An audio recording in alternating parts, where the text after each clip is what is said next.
Meiliana Eka Nurwanti. Assalamualaikum warahmatullahi wabarakatuh. Nama saya Meiliana Eka Nurwanti. NIM 2018-12-172. Di sini saya akan menyampaikan materi tentang Good Corporate Governance, Corporate Social Responsibility, dan pertahanan laba. Good Corporate Governance atau GCG merupakan sistem untuk mengatur struktur dan mekanisme dalam perusahaan sehingga mampu mendorong efisiensi dan kinerja perusahaan. Proksi yang digunakan adalah prinsip GCG yang terdiri atas transparansi, akuntabilitas, responsibilitas, independensi, dan kewajaran.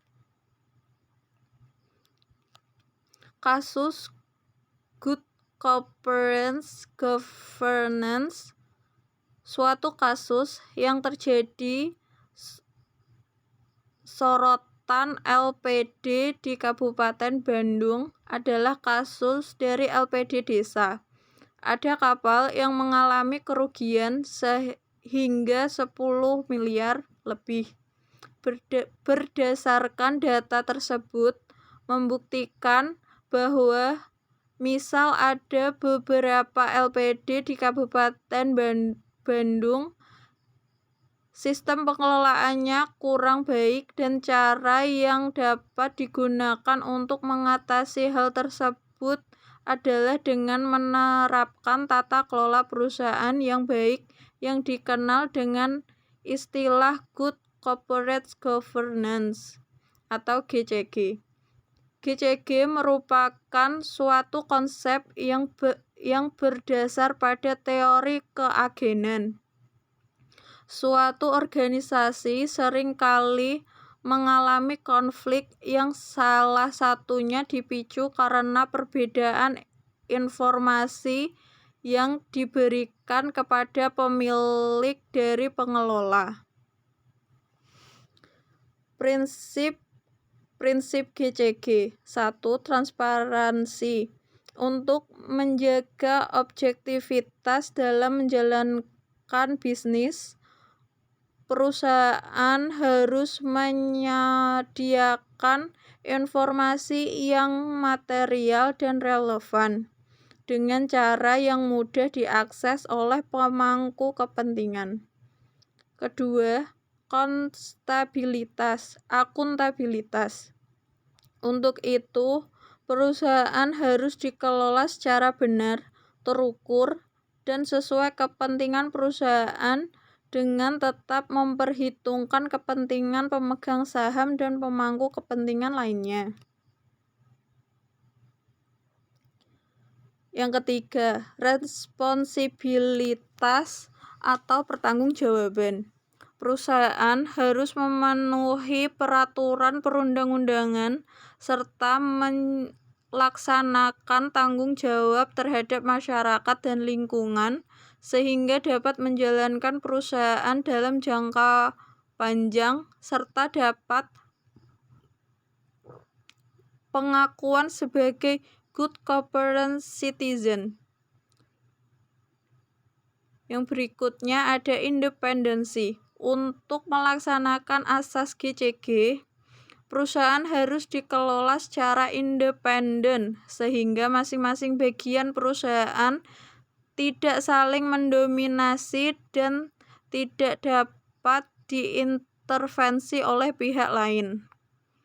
Yang terakhir ada kewajaran dan kesetaraan. Dalam melaksanakan kegiatannya, perusahaan harus bisa memperhatikan kepentingan pemegang saham mayoritas maupun minoritas dan pemangku kepentingan lainnya berdasarkan asas kewajaran dan kesetaraan. Pengukuran kinerja GCG ada 4, yaitu perspektif keuangan, perspektif nasabah, perspektif proses bisnis internal, dan perspektif pembelajaran dan pertumbuhan. Selanjutnya, corporate social responsibility. Definisi corporate social responsibility yaitu merupakan bentuk kepedulian perusahaan dalam menjaga legitimasi dan reputasi perusahaan. Perusahaan akan mendapatkan legitimasi dari masyarakat melalui pengungkapan CSR yang akan berdampak pada kelangsungan hidup perusahaan itu sendiri. Tanggung jawab sosial perusahaan telah menjadi bagian integral dalam praktek bisnis, sehingga banyak perusahaan yang mendedikasikan satu bagian dari laporan tahunan dan situs web perusahaannya untuk kegiatan CSR. CSR selain dapat mengurangi asimetri informasi dalam internal perusahaan, investor, dan pemangku kepentingan lainnya. Tujuan dari CSR juga untuk meningkatkan kesejahteraan sosial dan standar hidup secara keseluruhan. Berikut adalah grafik nilai perusahaan sektor industri consumer good di BEI periode 2016 sampai periode 2018. Fenomena yang terjadi pada perusahaan tersebut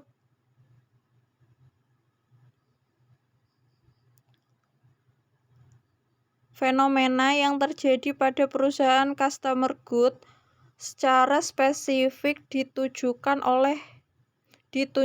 oleh nilai perusahaan yang mengalami fluktuasi setiap tahunnya. Situasi tersebut bisa disimak dari grafik rata-rata nilai perusahaan. Grafik dalam gambar 1 menunjukkan bahwa rata-rata nilai perusahaan sektor industri consumer good dari tahun 2016 sampai tahun 2018 mengalami fluktuasi. Pada tahun 2016, rata-rata nilai perusahaannya sebesar 3,83. Kemudian tahun 2017 meningkat menjadi 4,37 dan mengalami penurunan kembali pada tahun 2018 menjadi 3,9.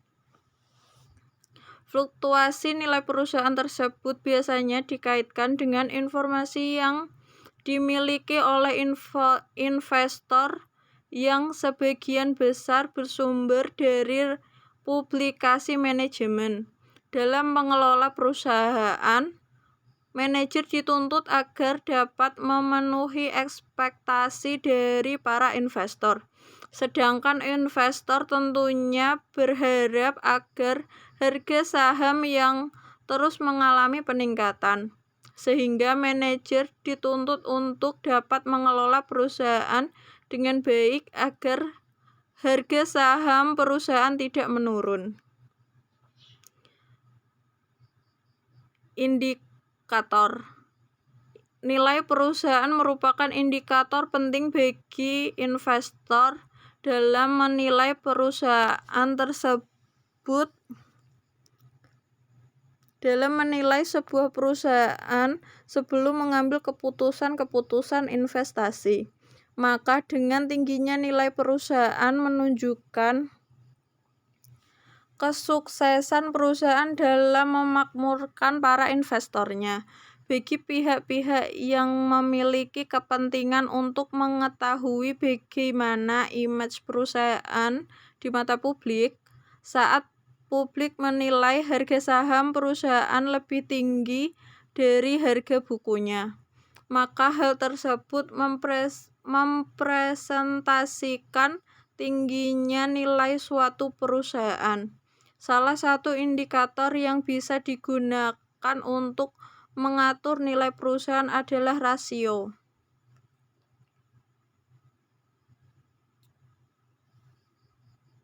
Dapat menunjukkan performa manajemen dalam mengelola aset perusahaan.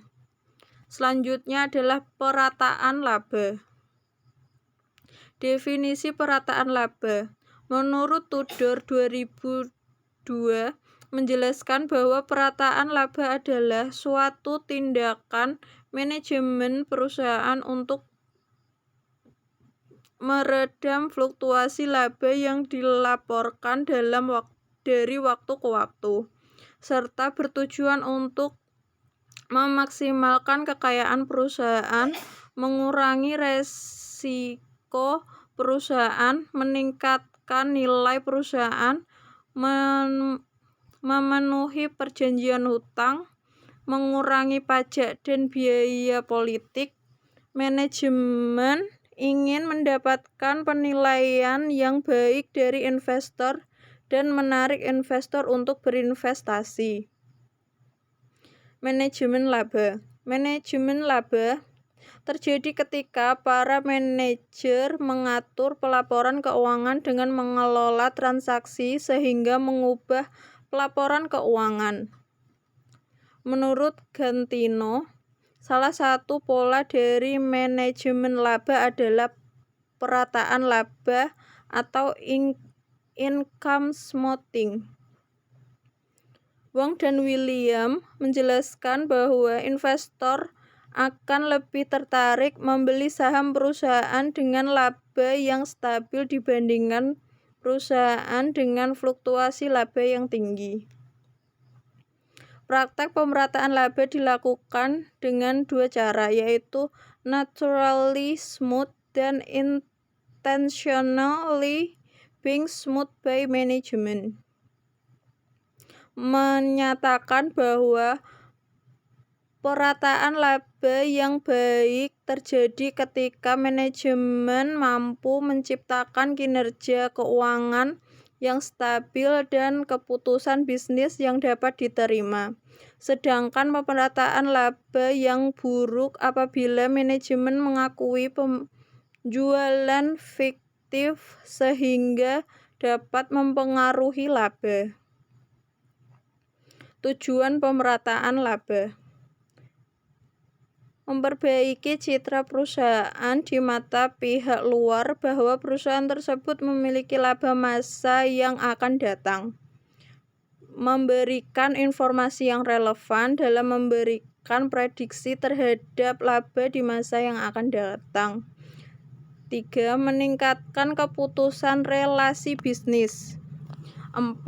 Meningkatkan persepsi pihak eksternal terhadap kemampuan manajemen. Yang terakhir, meningkatkan kompetensi bagi pihak manajemen. Fenomena adanya praktik perataan laba ini telah muncul pada kasus dalam pelaporan akuntansi pada perusahaan sektor perbankan di Indonesia. Adapun kasus terkait praktek pemerataan laba tersebut yaitu kasus PT Bank Bukopin Tbk pada tahun 2018. Total kartu kredit yang dimodifikasi cukup banyak, yaitu lebih dari 100.000 kartu. Modifikasi tersebut mengakibatkan posisi kredit dan penghasilan berbasis komisi Bukopin bertambah tidak semestinya. Selain masalah kartu kredit, revisi juga terjadi pada pembiayaan anak usaha Bank Syariah Bukopin atau BSB. Terkait penambahan cadangan kerugian penurunan nilai aset. Menjelaskan bahwa praktek pemerataan laba dipengaruhi oleh konflik kepentingan antara manajemen dan pemilik perusahaan. Asimetri informasi dapat terjadi ketika agen tidak mengungkapkan seluruh informasi mengenai kinerja perusahaan yang dimilikinya kepada prinsipal. Kriteria perusahaan yang melakukan praktek pemerataan laba yaitu perusahaan dianggap melakukan praktek pemerataan laba apabila hasil perhitungan indeks Excel lebih kecil dari 1, maka perusahaan yang melakukan pemerataan laba akan diberi nilai 1. Sedangkan perusahaan dianggap tidak melakukan praktek pemerataan laba apabila hasil perhitungan indeks Excel lebih besar atau sama dengan 1, maka perusahaan yang tidak melakukan pemerataan laba akan diberi nilai 0. Sekian penjelasan dari saya, kurang lebihnya, dan apabila ada salah kata, mohon maaf. Wassalamualaikum warahmatullahi wabarakatuh.